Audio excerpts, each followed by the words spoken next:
नीट paper फुटी प्रकरणात शिवराज मोटेगावकर यांना सीबीआयनं काल अटक केली. पण का?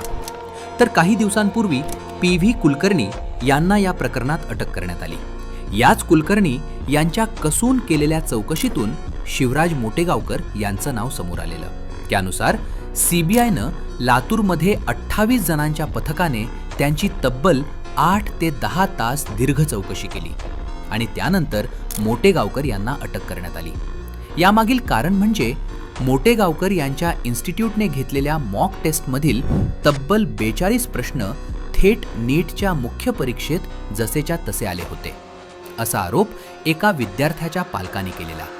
यासोबतच ते पेपर प्रसारित करणाऱ्या टोळीचे ॲक्टिव्ह मेंबर आहेत. इतर आरोपींसोबत संगनमत करून परीक्षेचे प्रश्नपत्रिका आणि उत्तरपत्रिका मिळवली असे त्यांच्यावर आरोप आहेत. तर त्यांच्या निवासस्थानी केलेल्या झडतीत त्यांच्या मोबाईलमध्ये नीट UG 2026चे फुटलेले प्रश्न सापडले. याशिवाय तपासादरम्यान असंही समोर आले की त्यांनी परीक्षा झाल्यानंतर सुटलेल्या प्रश्नपत्रिका नष्ट करून पुरावे संपवलेले.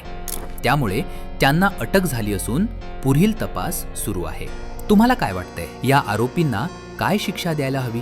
कमेंटमध्ये नक्की सांगा.